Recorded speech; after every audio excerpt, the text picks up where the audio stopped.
Good evening.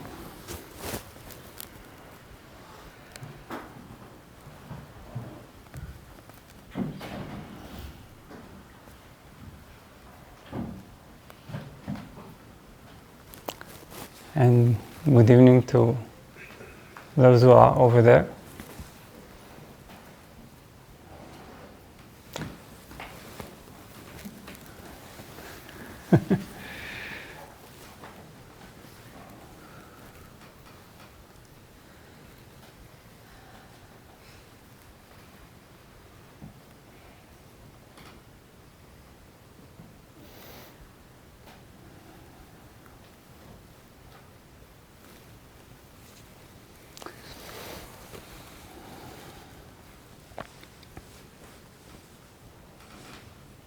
So thank you very much for coming.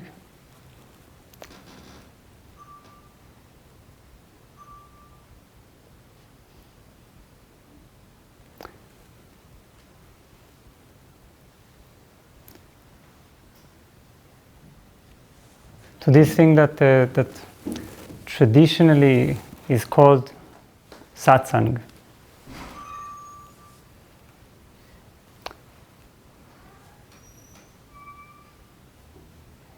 To me, what Satsang is all about, what we actually declare when we come to this kind of evening, whether consciously or unconsciously, is that we get an opportunity to turn our attention to deeper realities that in our daily life we hardly get to notice them.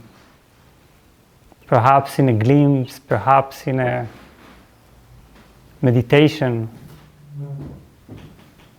but not in such a concentrated way, with the whole of our being, to really put our attention on something that mundane life, with all its troubles and anxieties and worries and the duties,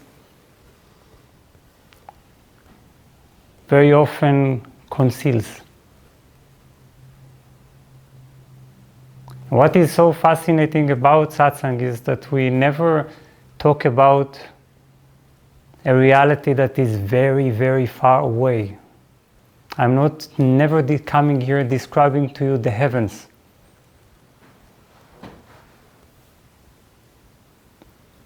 Satsang is always getting a chance to encounter the very same reality in which our daily life is held,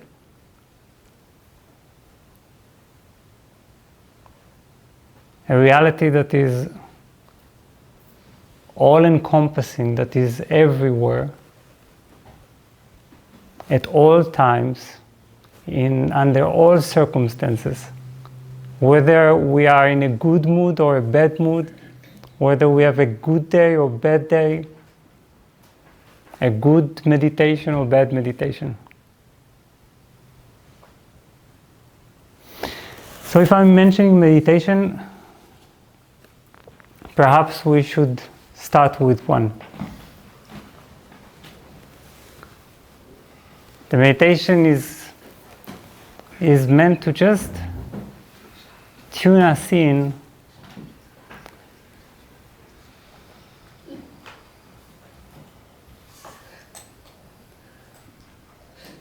clear away everything we've brought with us, our usual way of thinking, because we are here tuning in to a different mode of the mind. So let's close our eyes for a brief meditation.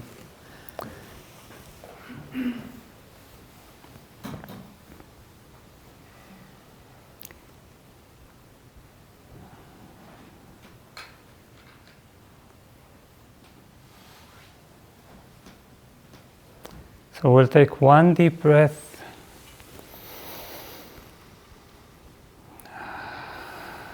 Declaring our intention to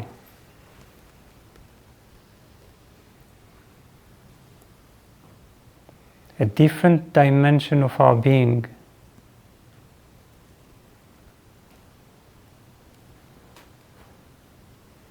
And then breathe slowly and deeply.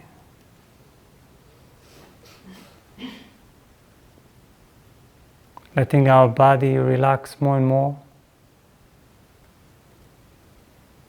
with every breath we take.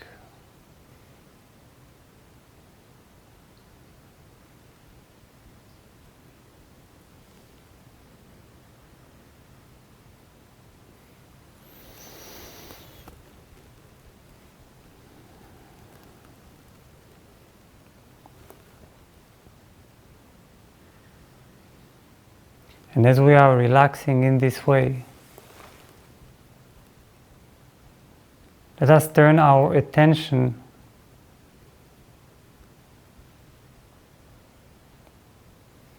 to the top part of our head. The top part of the skull.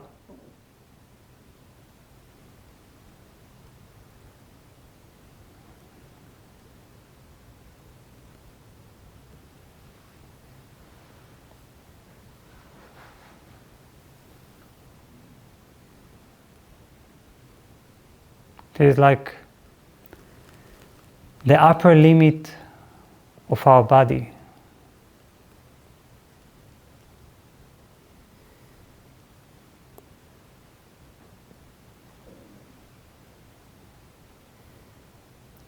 Let's feel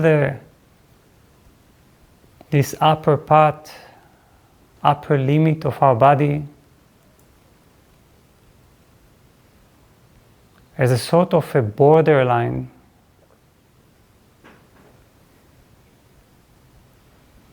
separating our body from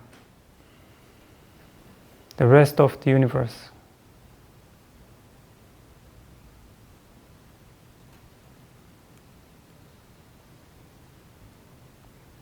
And not only our body, but even more specifically, our brain, our mind.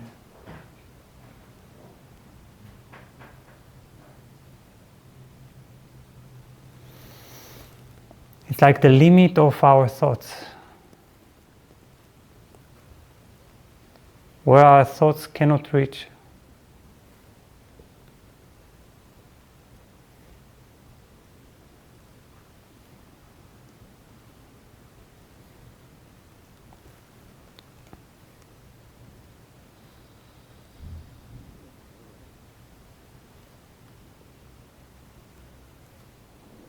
Just move with your attention to the top of the skull, feeling more and more that space that is above it.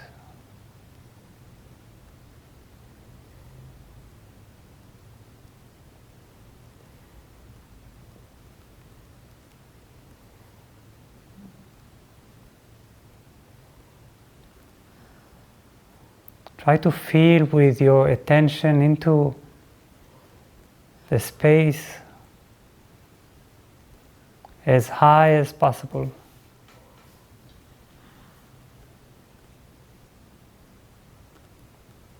As if checking how high it goes.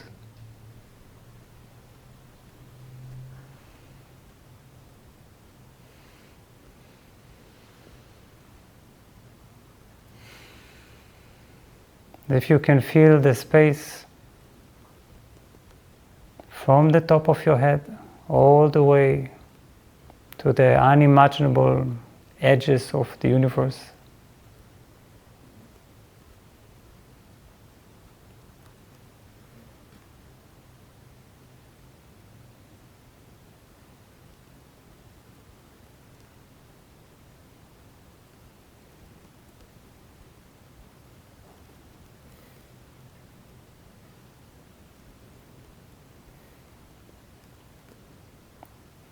Feel this space without limit.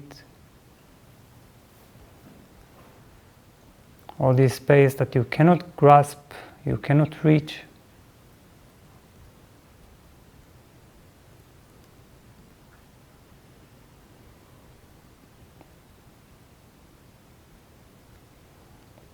Like an endless mystery above your head.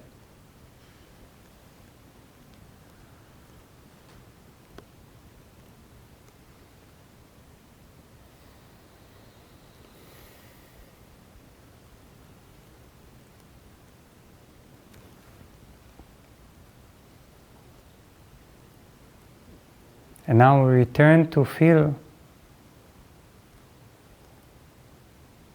the area of your head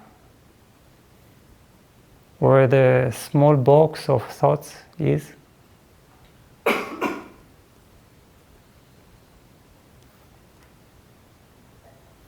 And try to feel, even by imagining how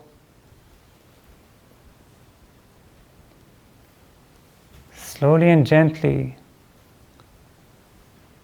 that borderline separating your head from that space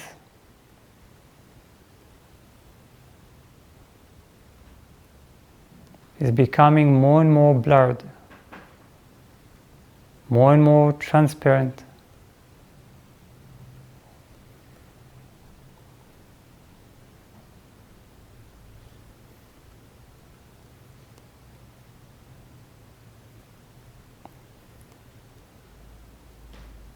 As if your own mind and this vast space without measure are slowly melting into one another.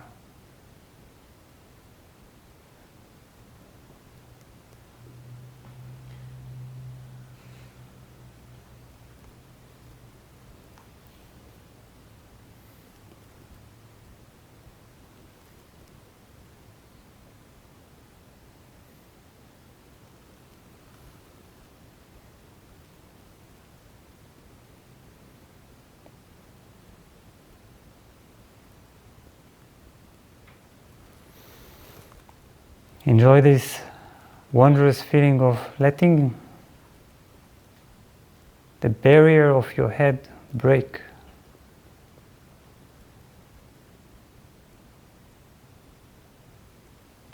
Feeling how your mind and the space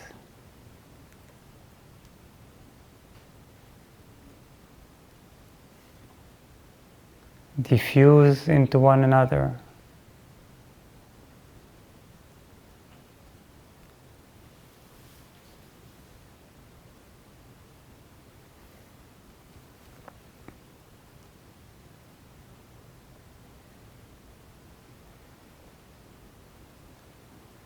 So you cannot tell where you start, where you end, and where the universe begins.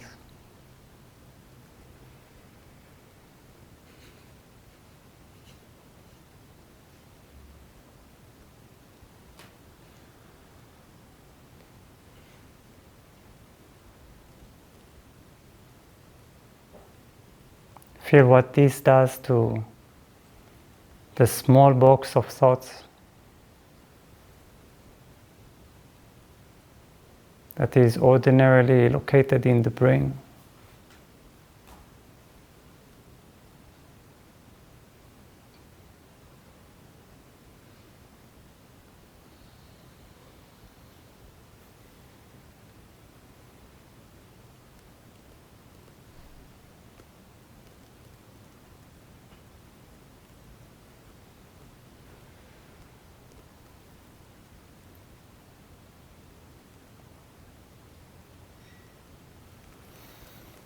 Perhaps the brain itself is becoming full of this space.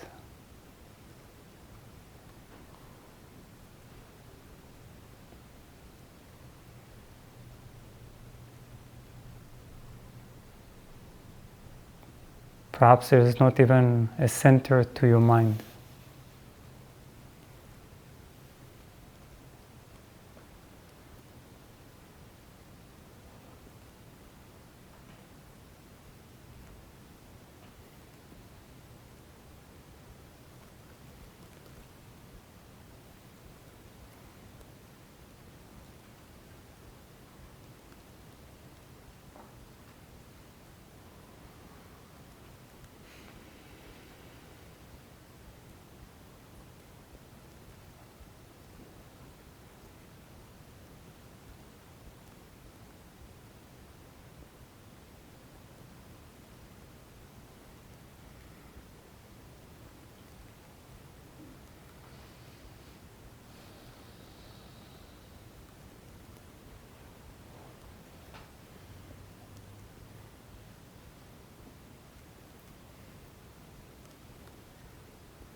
So keeping this state, this openness of the head, slowly and gently come out of the meditation.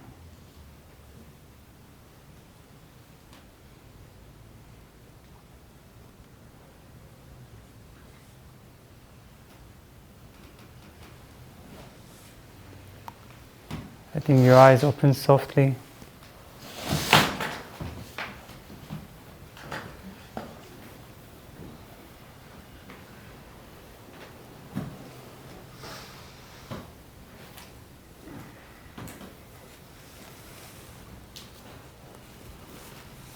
So we can have much bigger heads if we only wanted to.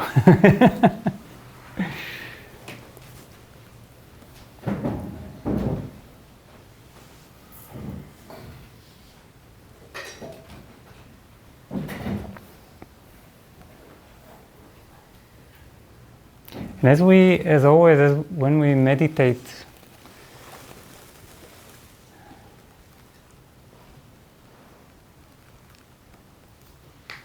the meditation already contains the topic of today, what we're going to focus on. And I just need to say already at the beginning that it doesn't really matter what we focus on in these type of evenings. It's the very focus, it's the very energy that we put. Much of the special energy that we may experience this evening is not coming from here. It is coming from this unique condition in which many people are sincerely focused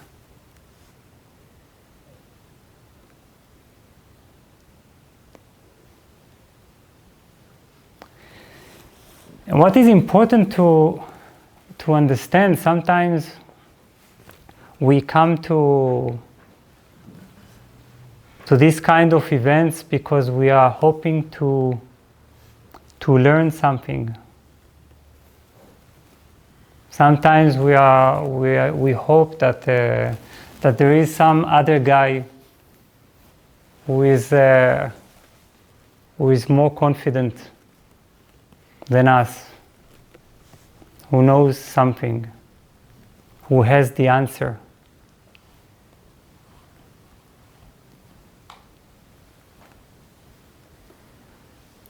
If we have this even remotely, I'm going to ruin it completely this evening. This hope that perhaps there is an answer and here is the answer, and if this guy doesn't provide it, maybe another could. And one day we could find an answer and know with confidence. And this evening I'm going to dedicate to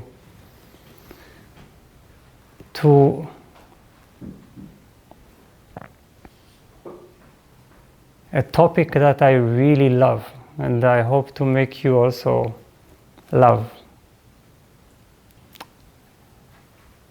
And that is the topic of not knowing.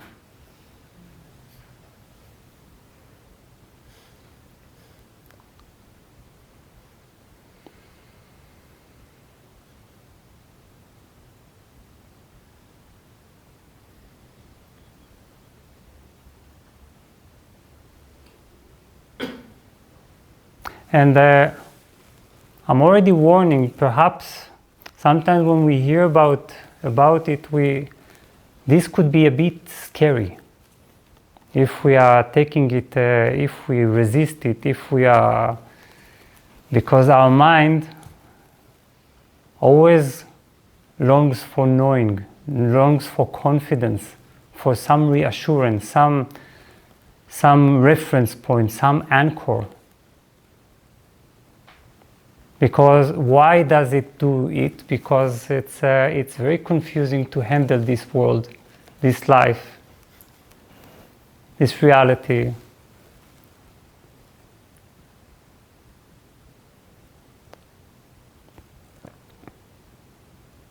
It's a reality that is that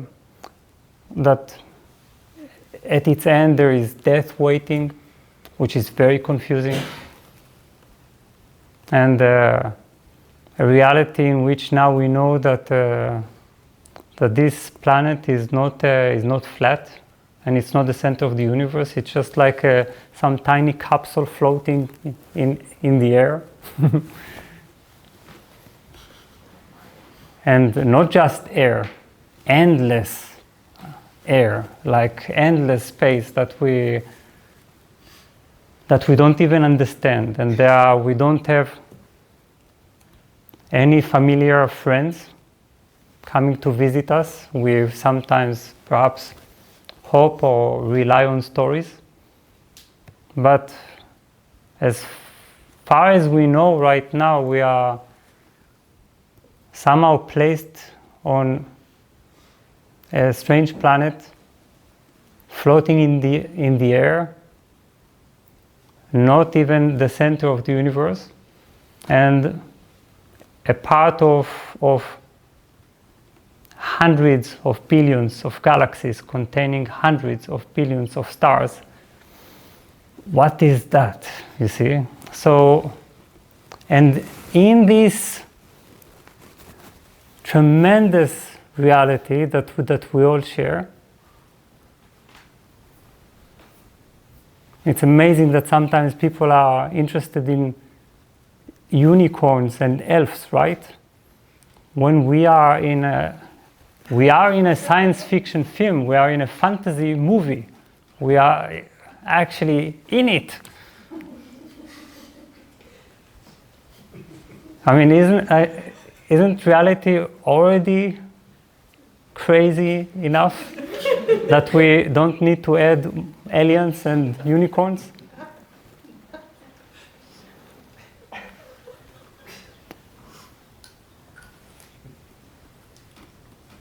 We'll get back to it, not to the unicorns, but to this question.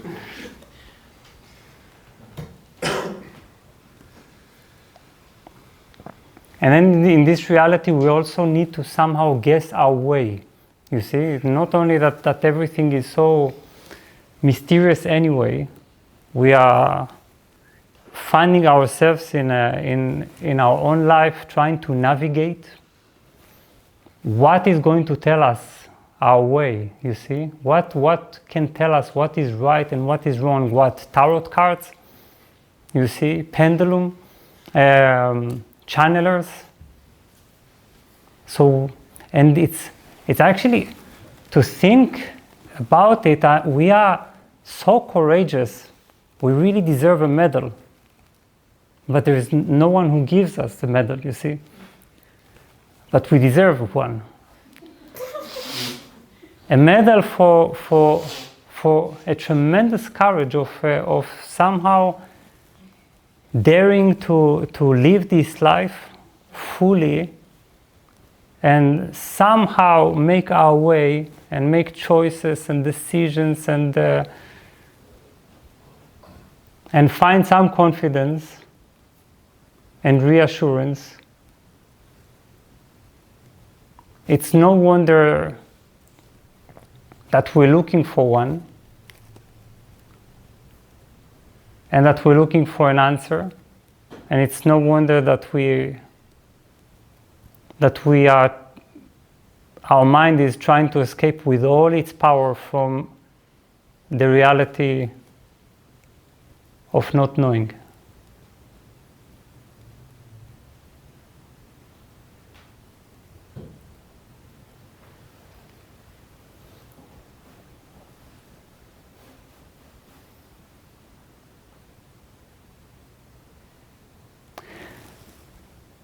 And the thing is that we live inside a reality of not knowing.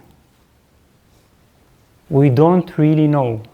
You see, it's like we are, as humanity, we have written already, I don't know how many books, have created I don't know how many philosophies,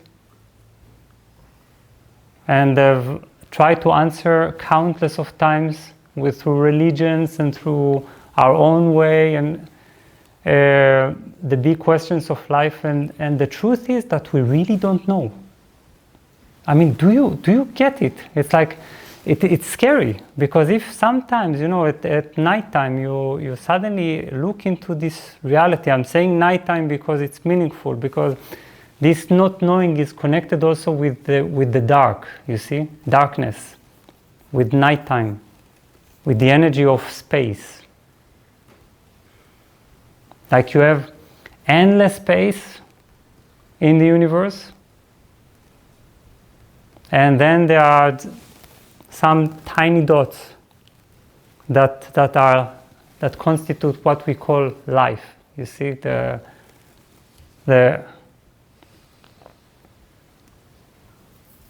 is represented by light. But these lights, they are inside endless dark space. So that's why I'm saying darkness. So when we are sometimes at nighttime, we take a moment, especially because this is the time when we are not busy, when nothing covers up this really crazy mystery, crazy, in which we are right now. Our mind might really freak out. That can be so shocking, because we are anyway trying to gather all the pieces of our own life. So how can we even handle this tremendous, tremendous, tremendous mystery? Osho called it, he said, there is the known, there is the unknown, and there is the unknowable. Unknown can become known one day. You see, one day a scientist can understand, I don't know, something else that is not yet known. One day you may discover something about yourself that you still don't know. But the unknown that is going to become known is even with all of our discoveries, is still going to be a tiny percent of a completely mysterious universe.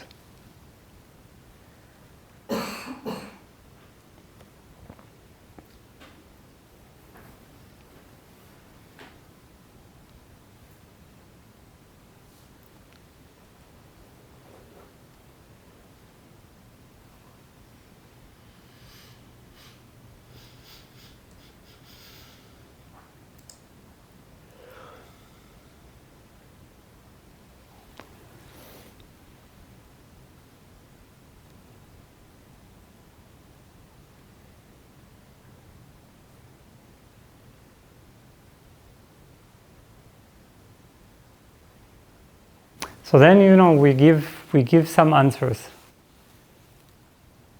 and our mind likes to feel very confident that it knows, right? That it knows with confidence, that there is no doubt that it has found the answers. And how often do we find ourselves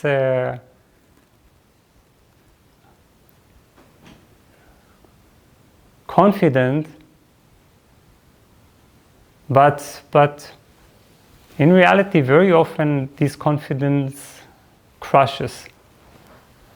becomes crushed by reality, or by situations, or by our own confusion.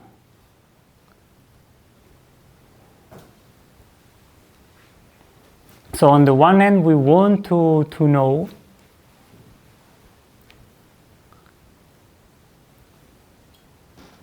and it feels sometimes really good to be extremely confident, extremely sure. Like, I know that we have souls. I know that there is a greater power.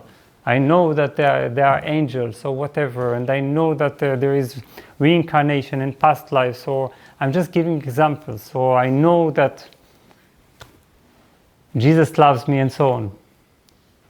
But in reality, your guess is as good as mine. You understand? It's like, with all of the books I've written, I've published 23 books, probably too many. And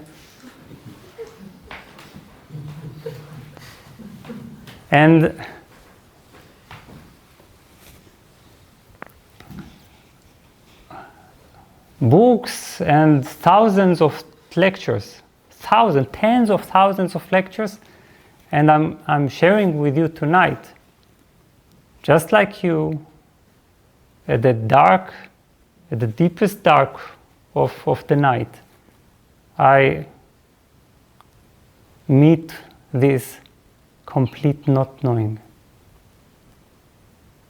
And this not knowing is actually, to me, I experience it as very refreshing. It's extremely relaxing if you know how to relax into it, if you don't struggle, if you are not afraid, and if you don't try to cover it up, but you start to making friends with it.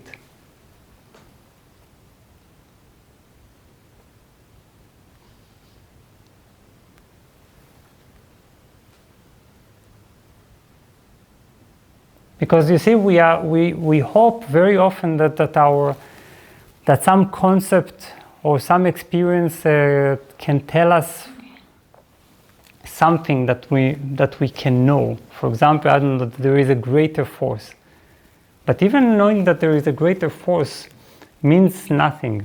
You see, what does it mean? Okay, so you know that there is a greater force. But what is this greater force? And what is this life?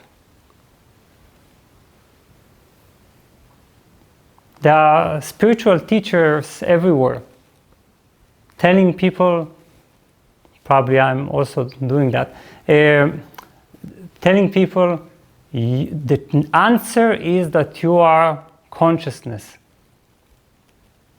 Now, what does that even mean? Do you understand? That is not an answer. Because what is this consciousness?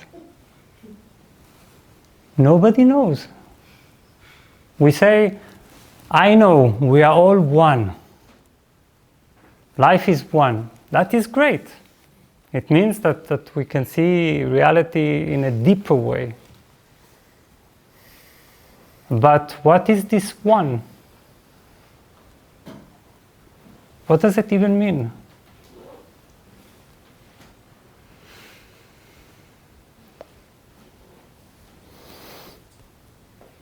So what is important is to understand that Satsang, or even the most confident spiritual teacher in the world, they don't really know. They don't know the answer. Nobody has the answer. No one.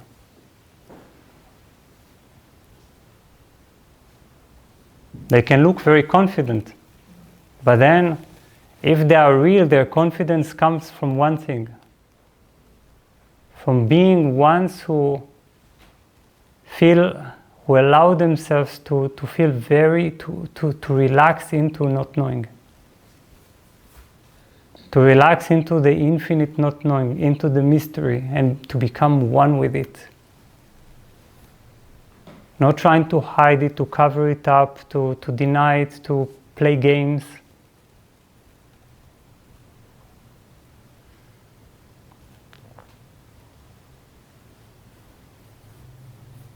But really letting our mind stop fighting this fact that we don't really know.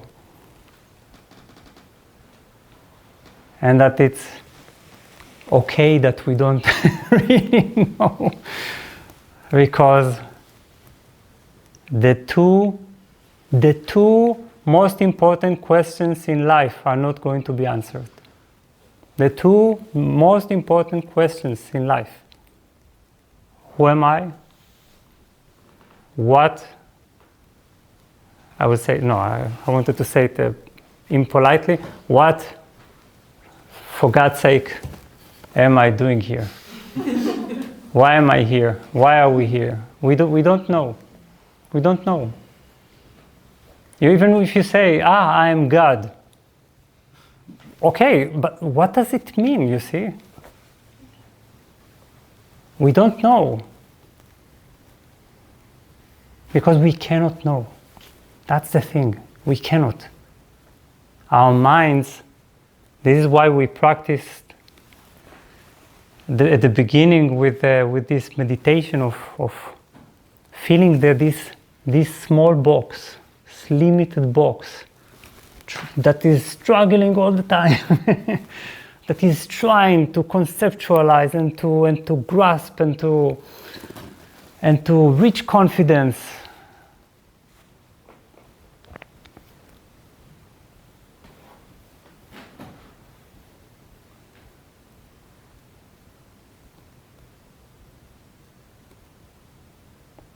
But this limited box is a limited box. It's not meant to understand fully. By its nature, it's limited.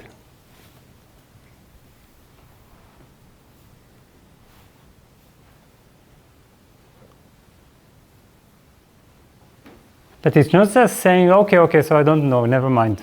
I will just forget all about it. That would not be, that is too easy. It's really entering this mystery of not knowing, feeling how it's vibrating in the air. It's the context that holds the whole of all of the human drama.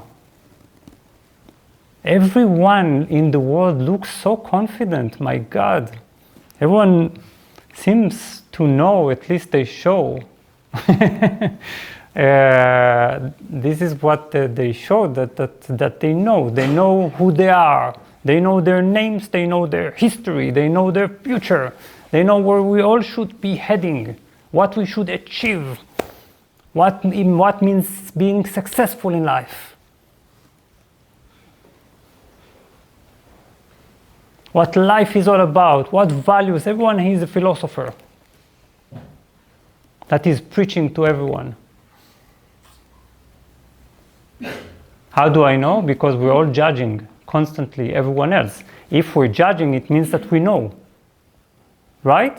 It means that we know how people should live. We're that smart. But we don't know.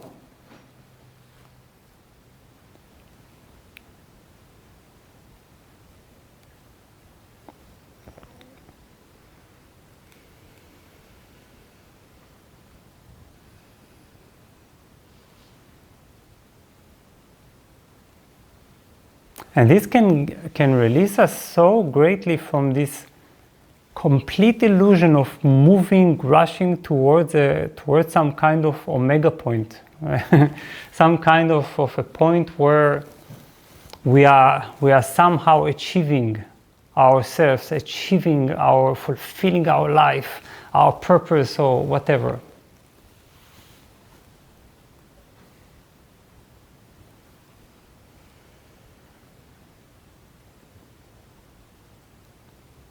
And starting to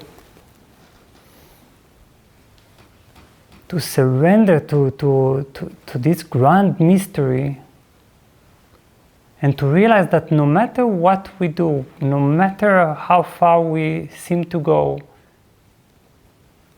we are always returning to this. That's our reality. That's where we are.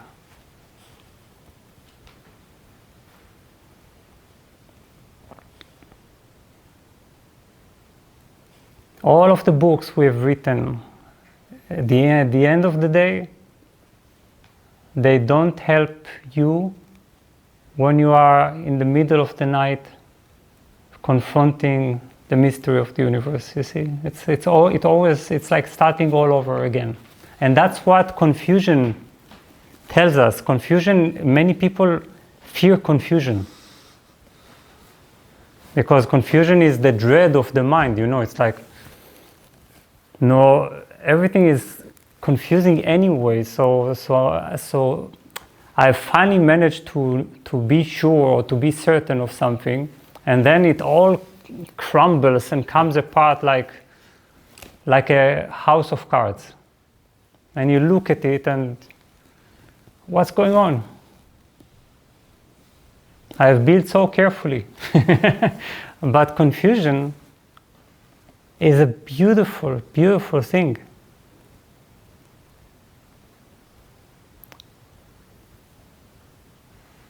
It's a reflection of truth, of reality.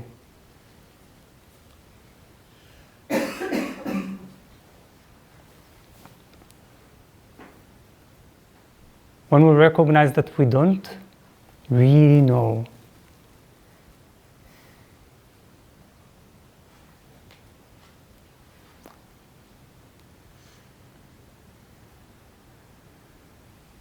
and that we don't need to know.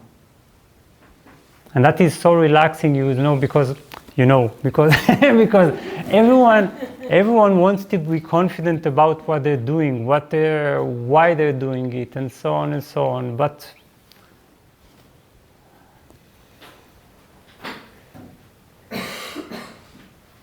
becoming overconscious and starting to analyze and to make sure that is not the way. We'll get to it, but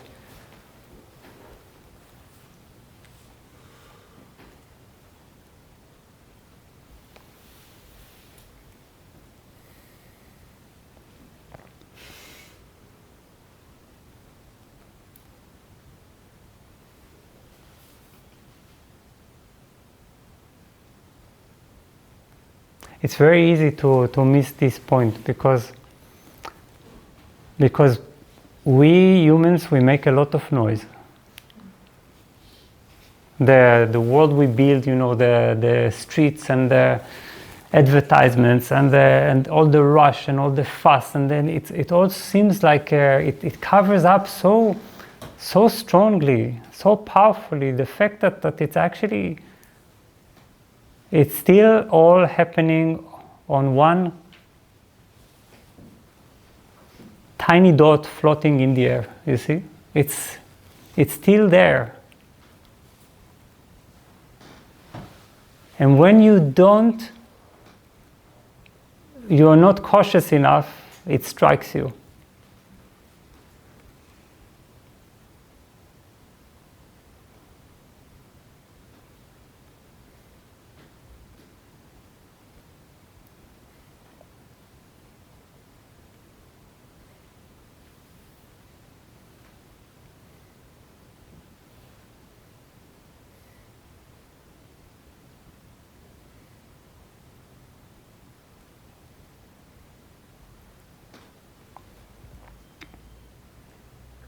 And if you let it happen, if you really relax into it, what begins to happen is exactly what we described in the meditation before. How this barrier melts away. It's like our mind begins to become a part of this space. And we are filled with silence.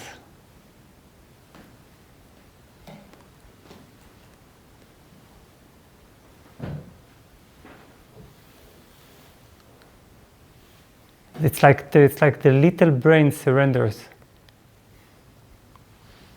Not to God or to angels or whatever, but it surrenders to a very simple reality that is also has its own sacredness. There is something sacred in the air. This mystery has something sacred about it, because you are getting in touch with what Osho called the unknowable, that which you will never be able to know, no matter what.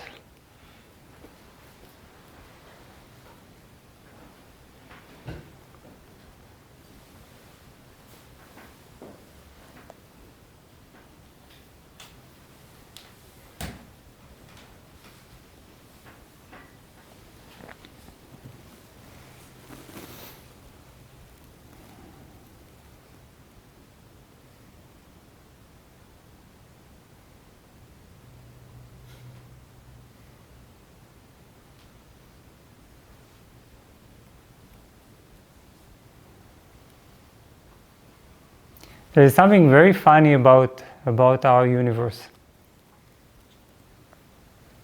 It's like an empty canvas. You can paint on it whatever you feel like. Whatever you draw, it's going to take your philosophy, your perspective.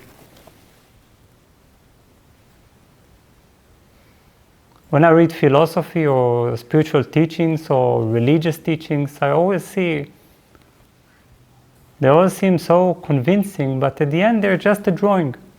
They're just a painting in the air. Someone painted. It's beautiful, really beautiful to see the painting that is called Judaism or Christianity or existentialism or Hinduism. It doesn't matter. But it's just whatever you want to think that the universe is and all about, this is what you will get. The universe takes everything, happily.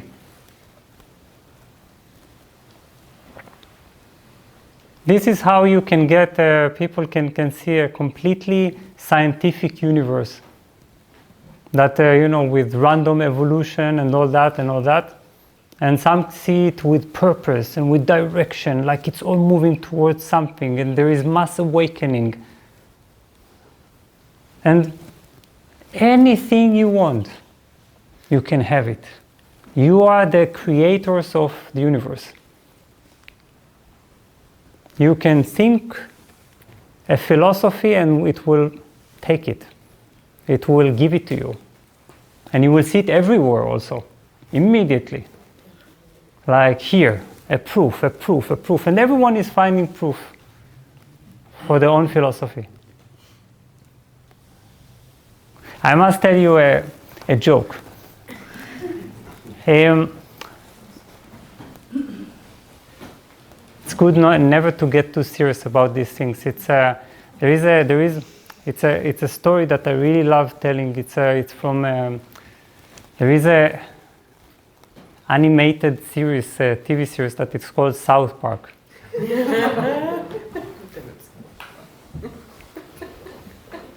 It's very wise, and then really, and then in one episode there is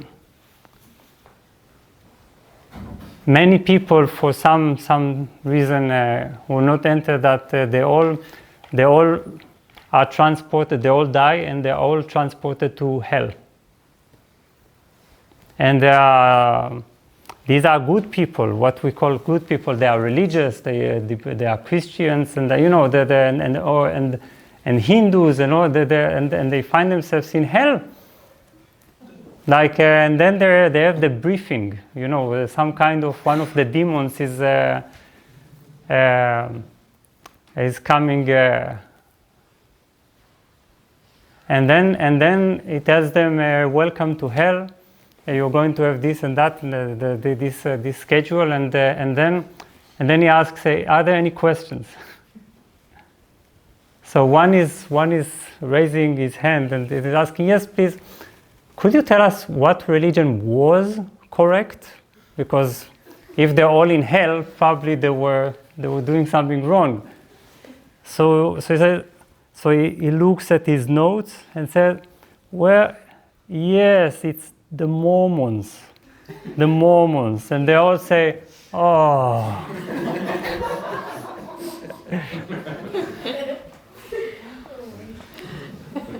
If they only knew, you see?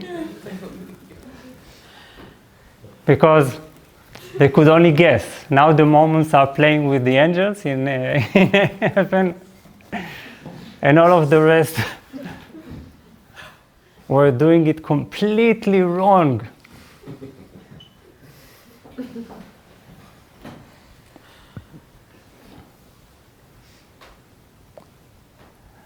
So the thing is that we really don't know, and we cannot tell if we are right, if we're on the right direction.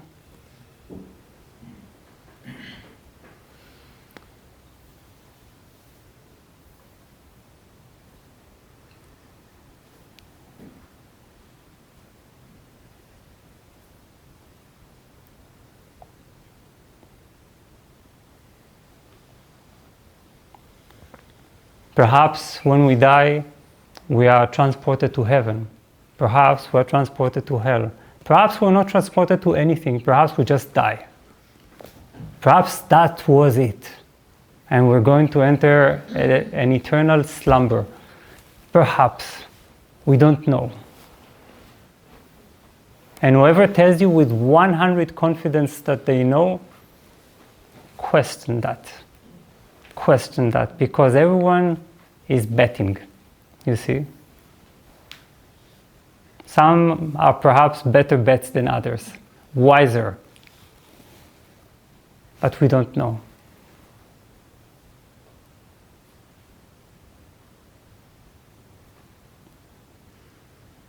And this doesn't mean that we're never meant to have a philosophy, that we're never meant to have our own thoughts. As I told you, I've written 23 books. I probably have many ideas. Some of them seem to be very good to me.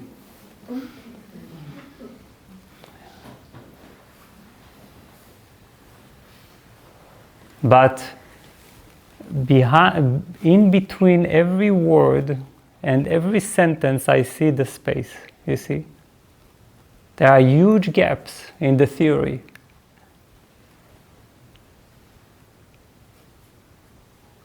And I love these gaps.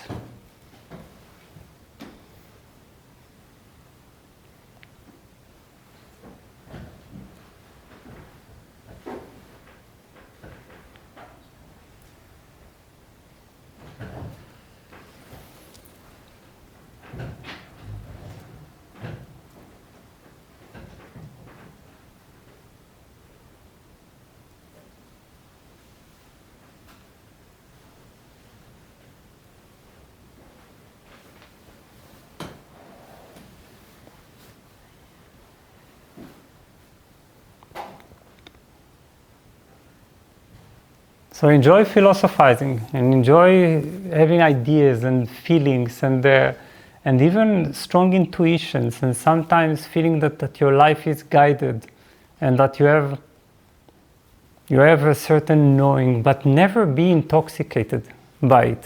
Never feel that you've got it, that somehow your mind knows, because it doesn't.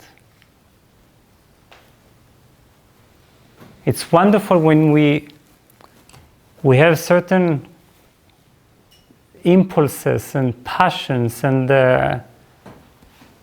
some of us have come to this life, again, for mysterious reasons, with a knowing exactly what they're meant to do, or where they have certain profession or passion that when they even start doing it, they forget everything because they love it. Their whole being responds to it. All of this is really, really good. We don't need to negate that. To say that, okay, if I don't know and I can't know, I might as well just lie on the sofa for the rest of my life. Even that is already a conclusion, you see. Even that is already like a final concept, final theory.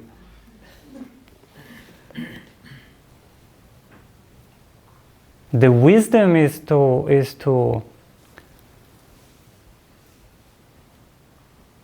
let life happen, to have our tiny confidences, and reassurances and intuitions, but to never forget the mystery.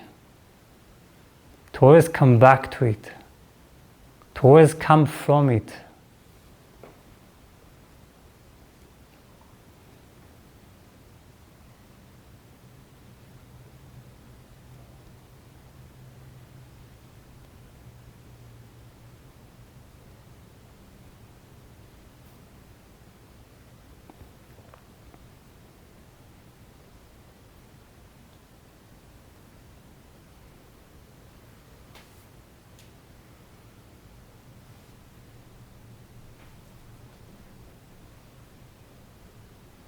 If you're not afraid of it, it's going to relieve actually many of your anxieties.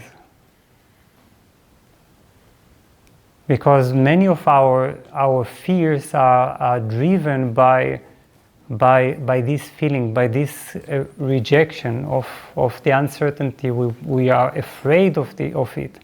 We try to ignore it, to cover it up. For example, we want to control every moment and to know exactly where everything is leading to. And that is a part of our need, the mind's crazy need to know, to make sure. But if you begin to make friends with not knowing a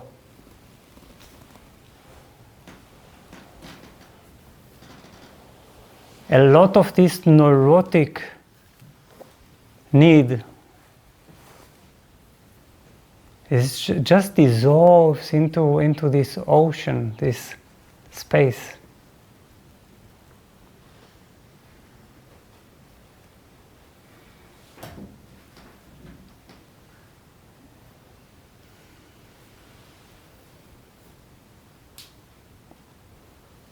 And it's also such an antidote for self-obsession, you see, like when we are too busy with ourselves, with our drama, with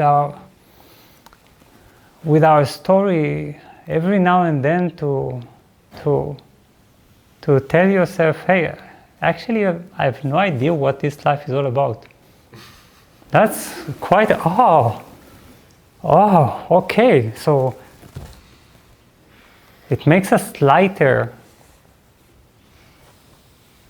with a much greater perspective.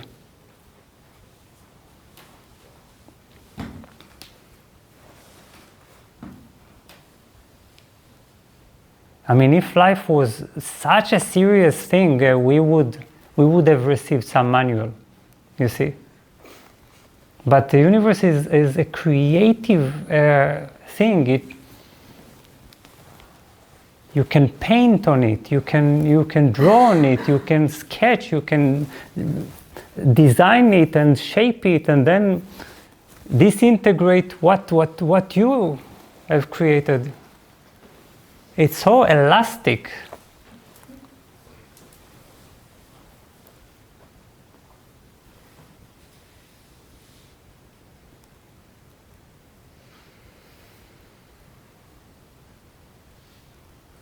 And that's the last thing I would like to convey here, and obviously you'll have questions that will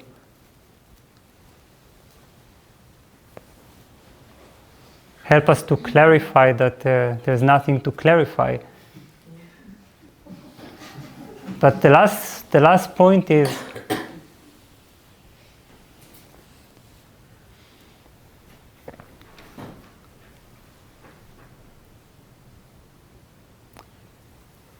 that this is really what meditation is all about.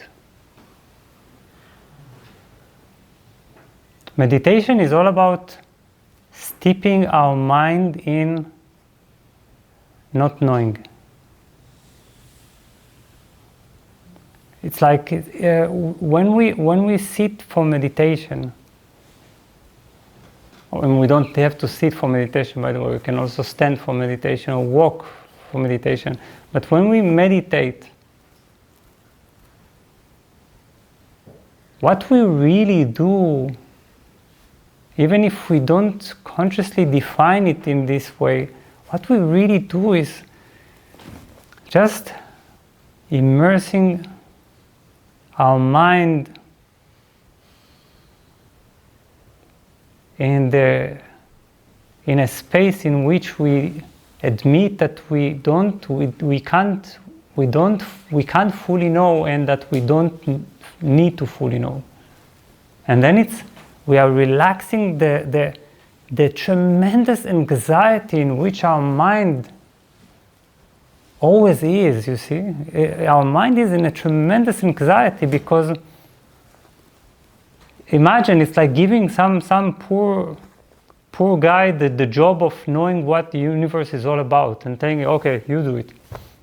And then all it has is a bunch of thoughts, you see, like to play with them and to conceptualize and to, so it tries to rearrange and to compose something and to satisfy the owners, you, and to give you some kind of a healthy confidence, and this makes it more anxious. Do you understand? When you try to give full reason to this universe and to your own life and to your own identity, you are actually doomed to anxiety. Because you're doing something impossible. You are the mystery.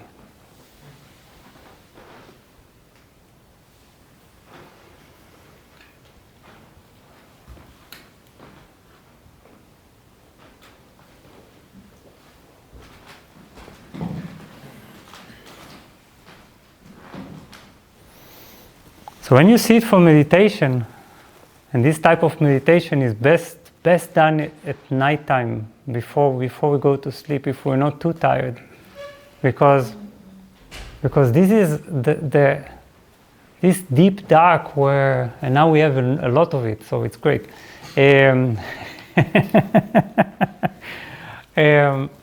This deep dark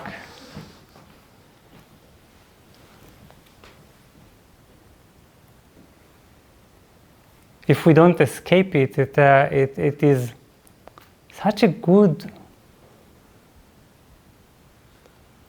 reminder that makes suddenly the whole world, the whole noise, the noise of the world dissolve, and the quietude of life's mystery appear.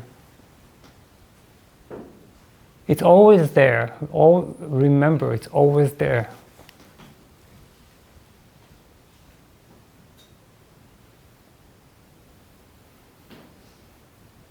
But in meditation, we can actually allow this mind to stop trying,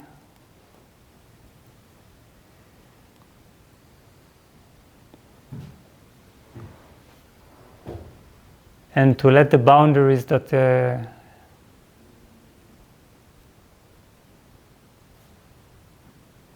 it has created, this box of thoughts, melt away.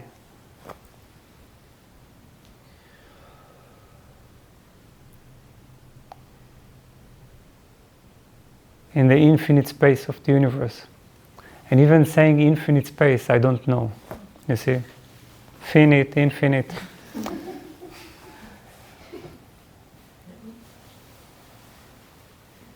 I just mean really big, you see.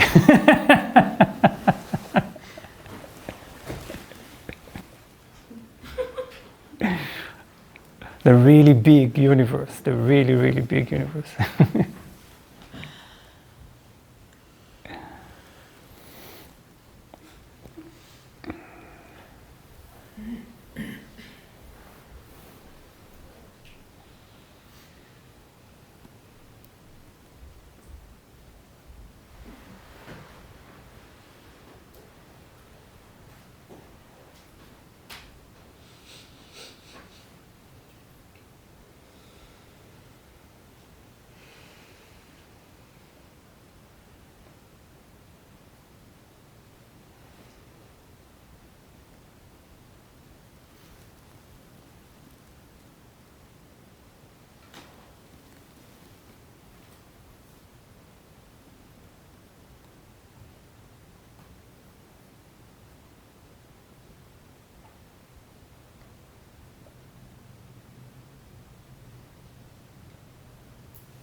So, let's see if there are any questions.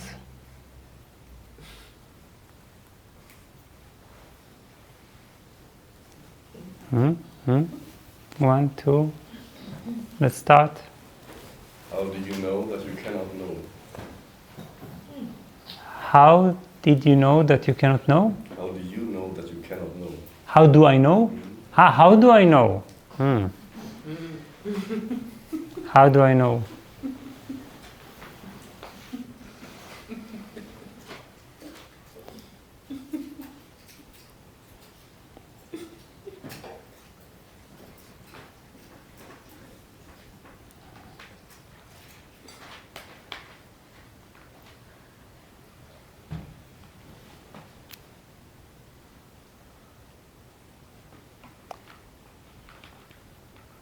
Well, there are many ways to answer this question. One is the funny answer that I've tried really hard.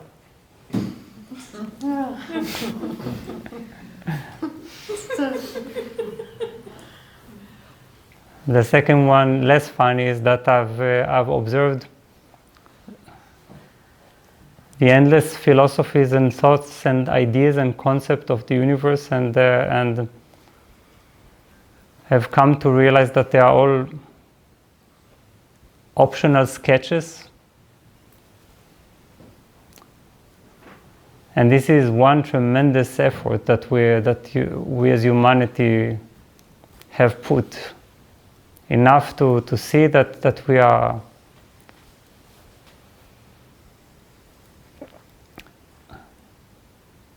that what we call truth as this ultimate thing is that, and so many people are convinced that they know the truth, you see. And some people even fight for it. Some people are just judgmental for it, which means they're fighting in their mind. But eventually it's either one of them is completely right, 100% right, or everyone is wrong. And that is not even bad to be wrong. We think that to get it, not to know the truth is like some kind of a failure or weakness. But when the mind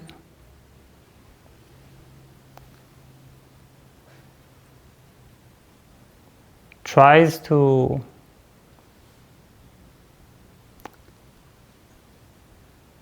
reach, it realizes, and this is the really serious answer, perhaps nobody will understand what I'm saying right now, so just, I don't know, watch the recording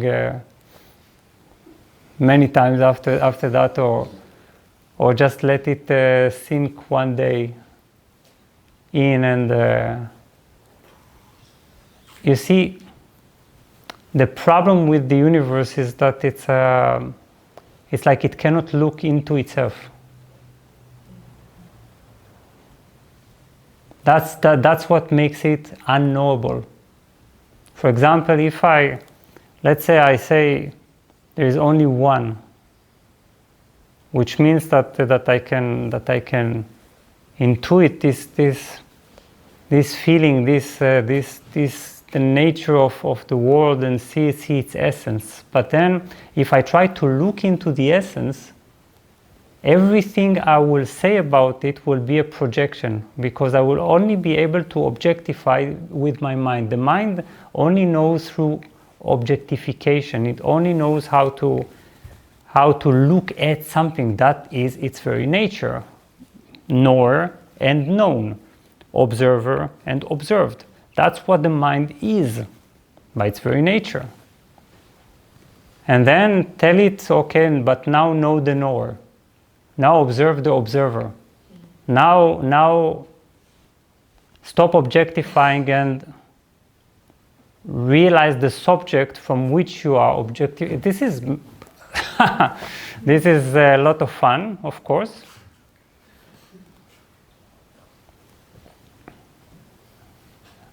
And another problem that we have, they are basically interconnected, is that that if really there is only one reality, okay? There is one reality. This means that you cannot differentiate it from another reality, right? If there is something that is only one, and you don't have two, how you cannot compare, therefore you cannot define and you cannot know. You can know this guy because you can differentiate it from this thing and from the tea, right? I hope so.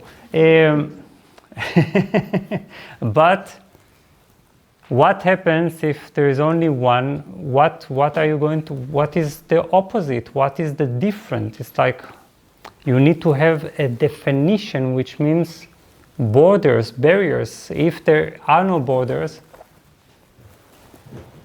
what is your knowing? What knowing means here? It means nothing. So we have when we are starting to try to know, if we are really ambitious about it, and there have been many people who were really ambitious about it, they really pushed. Eventually you realize that what you call the intellect and even the feeling, they have a sort of a barrier. At a certain point you feel that you are hitting against walls, that you have a ceiling and you have a floor. And this is where the mind realizes that it cannot go any further, and then it surrenders. And when it surrenders, it doesn't receive an answer. But what happens is that it finally becomes a part of this mystery. And being a part of this mystery is not an answer, but it's so awesome that you can live with it. No, I'm talking sincerely now. Honestly, it's not it's so awesome that you can live with it. But you always know that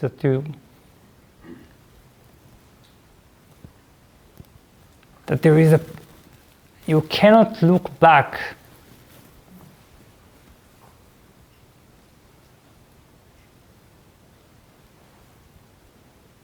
You can only relate to something that is in a distance from you, and also something that you can objectify. That's the laws of the mind. That's what mind is, basically. and that's where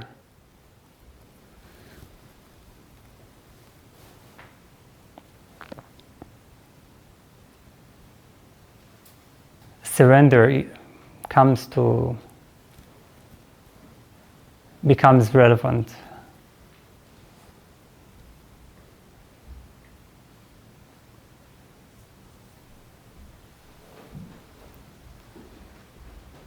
Basically, it's not very different from just, like being a planet that suddenly realizes, oh, I'm not just matter. I'm a part of an unbelievable amount of space. I'm in it. The space contains me. I'm not really the center, and I don't exist as a closed system. I appear in something greater. So this is what happens to the mind. You see, it's like the mind says, oh, my thoughts are just a tiny planet in an endless space.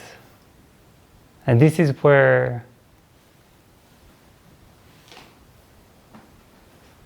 relaxation takes place.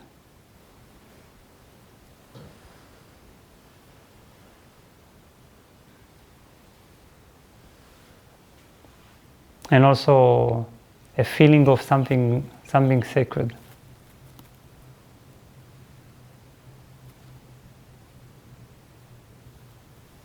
Yes. It's very good to continue because I followed your talk and it was beautiful, and in my imagination mystery was a little bit like a wall, so we cannot penetrate, and I as always I played naively. I thought Shai says, oh, we can expand and we can, so I started to expand the universe, not the universe, the mystery. And it was wonderful because very easily that's for everyone, we dive into the mystery, and I can only say for me it was like a mother, a love, even but love, but being taken and vanishing, and a wholeness which is holiness. And there we can try it. I think it's possible for everyone. It's just not believe the barrier of a mystery, and say a mystery is a mystery, and you dive and you come to wholeness, and you come to there's the isness. It's not a being of them, but it's completely wonderful. And it was a sharing, but that is yes, exactly. We are stretching our limits, which we expand and we expand and we expand our, and to see how far we can reach with our consciousness. What is infinite is a potentiality, and even you can explore mystery and imagine you have no limit. After the mystery, you can think, oh, now I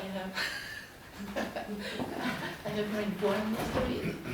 I think that it's not the universe which is infinite or finite. It's the potentiality which is completely infinite, and you can, everything is possible. Yes. Yes. Exactly. It's good that you're stretching like that. Yeah, there is we can stretch, stretch our bodies, which is very healthy, and it's also healthy to stretch the mind, to get in touch with this. Yes, beautiful. Beautiful. Any more questions? Yes, please. Thank you, first of all, because when I drove here today, I thought about why I like theater so much, and then I was like, well, I like to portray life, and then I thought about why do I like life? And then the sentence came to me because we always come prepared into the unknown. This was so funny and in a way also mind-blowing to me that also right now, I know where I'm coming to a Satsang, and I know the time and everything. I prepare myself in a way, but for the completely unknown, like in whatever situation. And to me the meditation was not so pleasant in a way, it was both. It was quite painful, not physically, but at some point I noticed this limitation, and it was really strong, and it was really, in a way, this expansion, and at the same time something couldn't go further, and it was very unpleasant. And I wanted to know, would that be the moment to surrender, whatever that means? And the other one was, like, I thought of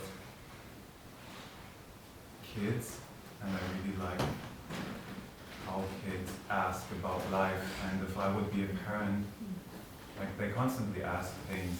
Yes. And it's not just like, why is the plant green, and you tell them it's chlorophyll and whatever. Yes. Like, how would you actually keep that wonder of the unknown? Also, I think we should keep it with the child, like saying at some certain degree, yeah, I can explain to you scientifically, but really, I don't know, or should we, to a certain degree, because that can be quite weird for a kid, right? I mean, to what? Because I don't want to keep that away from them, that wonder, but I also don't want to make them lost, because I think they need some rooting anyway. Okay. Yes. Two interesting questions. So the first one, you said that you experienced a sort of pleasant, unpleasant meditation because you were feeling some kind of limit, right? This was something that couldn't completely melt away. And on the other hand, you could also feel the space, right? That's the thing. It's always like that. And but you only need to begin to accept it. You see, this duality, this dual state of pleasant, unpleasant is to be a human. To be human means to be able to get in touch with this infinite, because there is an essence of consciousness in our mind. This essence, when spirituality awakens in us, begins to be drawn to consciousness.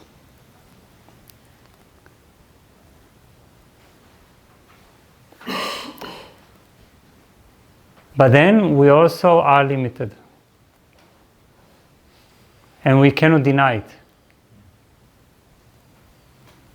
You know, I've met in my life great spiritual teachers, and often listening to them, they were on the one hand, they were obviously tremendously enlightened and so on, and on the other hand, they also were people with opinions. Some of these opinions were clearly very relative, and even prejudiced or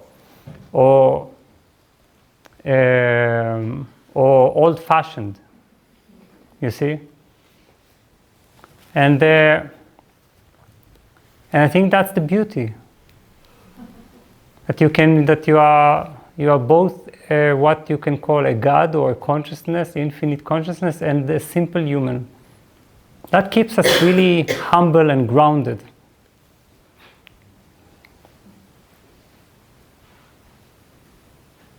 Because we can, yes, we have this in us. We are made of it.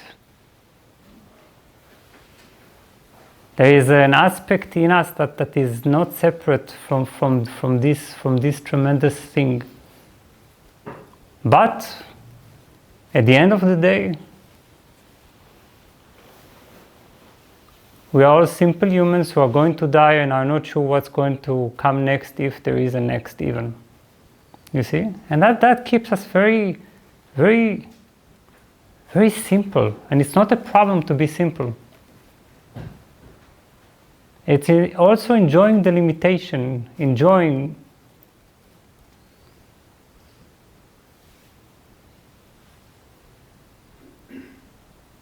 and feeling this duality of tremendous experiences and revelations, and on the one hand, we are eventually also a tiny box.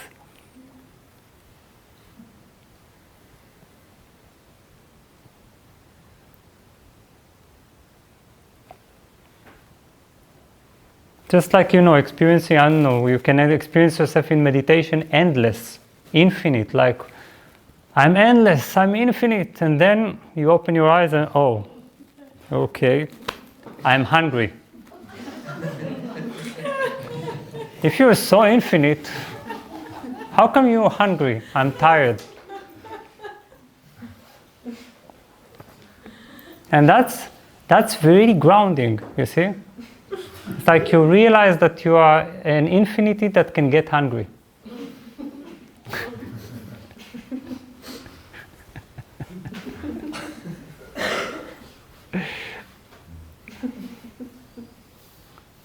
As for your second question about children,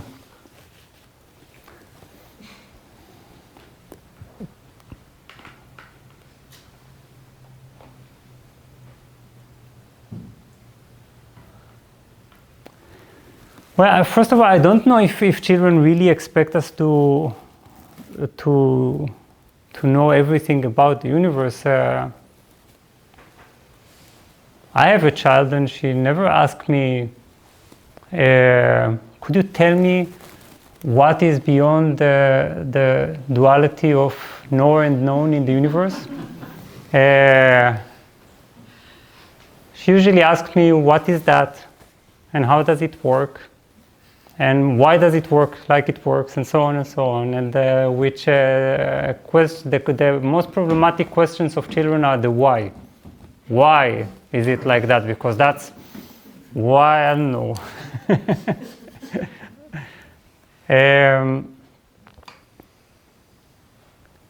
I think we can give options and encourage children and to ask them, what do you think, or what do you feel? But I'm saying all that while also wanting to tell you, be completely fine with them losing it. We often look at children and we say, how could we make it so that they don't lose it? They don't lose this innocence, this beauty, this excitement, this wonderment, this feeling of life as a miracle. Why do you want to keep it? Why do you want to keep it? Why do they have to keep it? Why must they not get old and remain children forever and innocent forever? Why? Because it's very cute? Yes, it's cute. It's extremely cute. But then when they grow up, there are other children. Do you understand the phenomena of children, this aspect of life, this beauty, just like the magic of dogs, you see? No, I'm talking seriously. Some dogs can die, but the phenomena, the amazing phenomena called the dog, with its love and loyalty and happiness and trust, all that is this. The quality is always there in the universe. You see, thank God.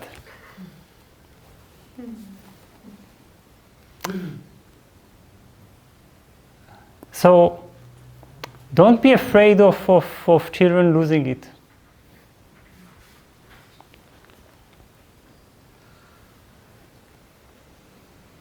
It's also not a problem. Why do you, when we say children must not lose their innocence, it means that we know something about how life should be and what should happen with the world and children.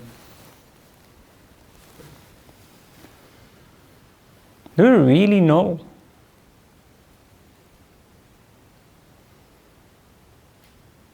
It's just a wonderful thing, like flowers. It's so wonderful that they're here. But also our confusions and our adult struggles and our wish for definition and getting lost and losing our innocence, all that is also has its beauty.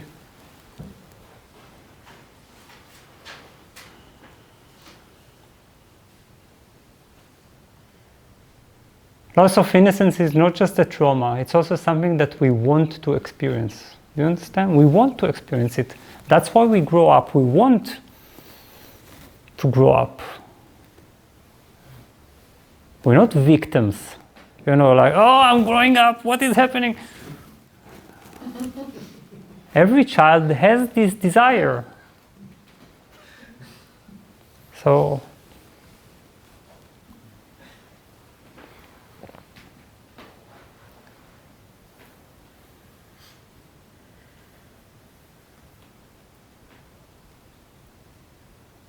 a part of not knowing is not knowing, admitting that we don't know how the world is meant to happen. We just don't know. That's the end of ourselves as politicians, so with an agenda and that they want to promote in the world.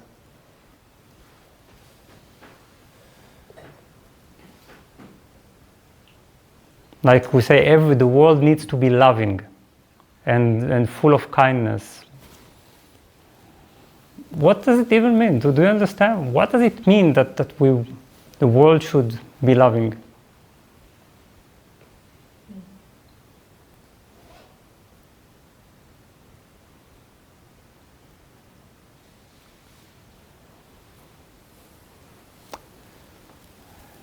Any last question? Yes, please. Yeah, for me, it sounds a little bit cynical that children want to lose their innocence.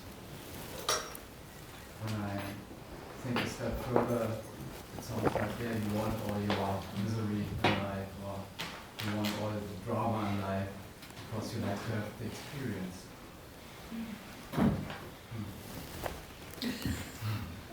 No. Yeah, I don't know. I feel cynical. What do you mean by cynical?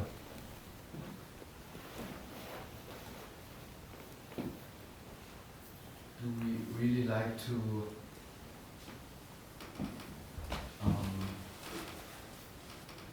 have this kind of urge to be something, to reach something, or would it be more peaceful to stay where you are because this is being? And when I observe with children, child, yeah, it's so innocent, it's full of peace, full of love, and it sounds cynical that you said something like, yeah, he wants to lose the innocent. Yeah, for me. Yeah, no, I'm just describing a phenomenon that in which we all are also driven towards the experiences of adulthood, because when we are children, we also are interested, and sometimes we are waiting anxiously to experience certain things. So this is more an observation than cynicism.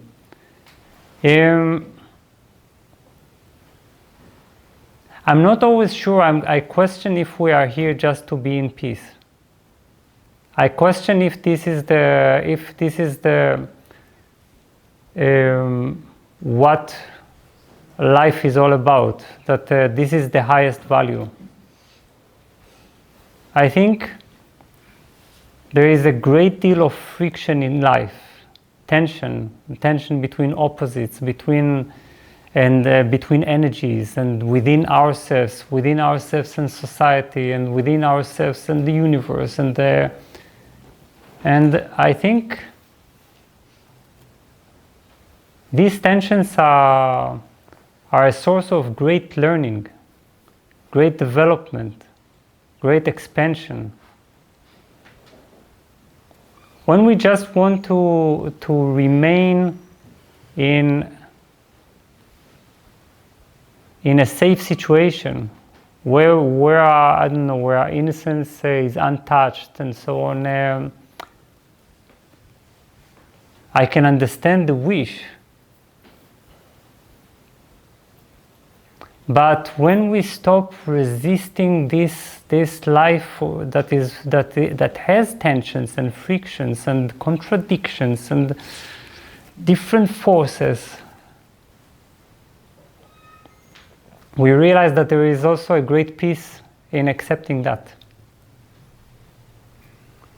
That when you don't fight with life, you don't say, oh no, life needs to be peaceful, life needs to be always harmonious. Why do we need life to be always harmonious? Because if life is always harmonious, we can actually fall asleep pretty easily.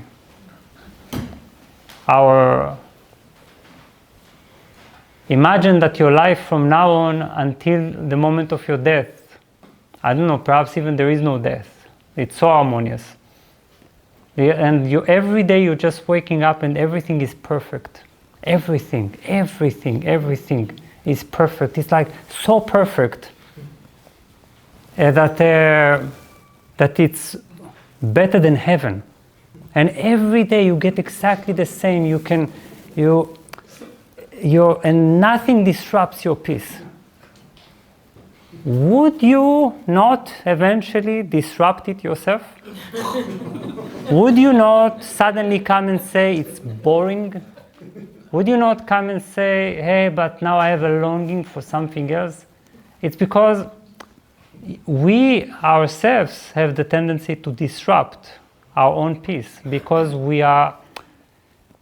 there is something in us that is the flame of life, and this flame is restless. It's good to balance this restlessness with peace, with silence, with what we call the not knowing, with meditation. But I don't know if we really want a life that is only peace and innocence.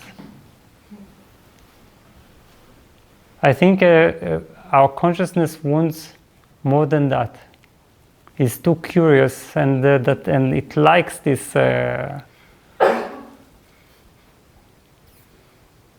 collisions. And if there are no collisions, it tends to create them. We know this is the thing. This is like what is called in yoga tamas, rajas, and sattva. That there are three forces, and together, in their interplay, they create reality. They push one another, they balance one another, they trigger one another.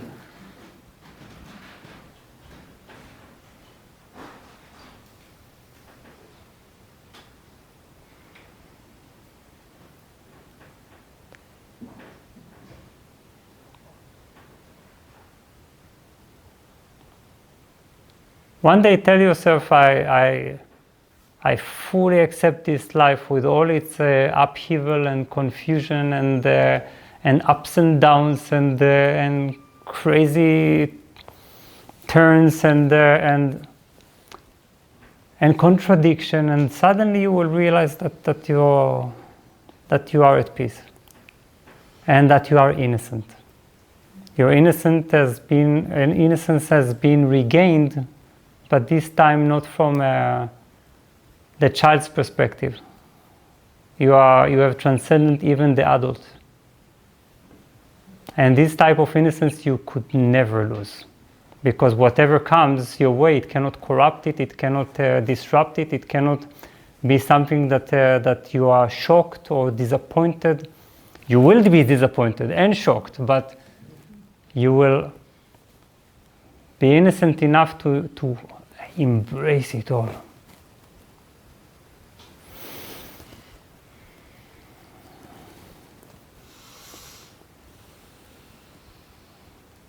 That's it.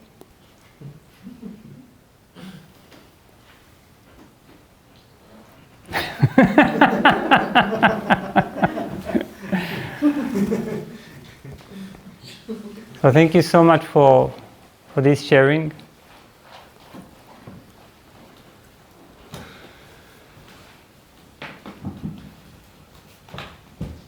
Just let it sink in and see what happens. Good night. Thank you.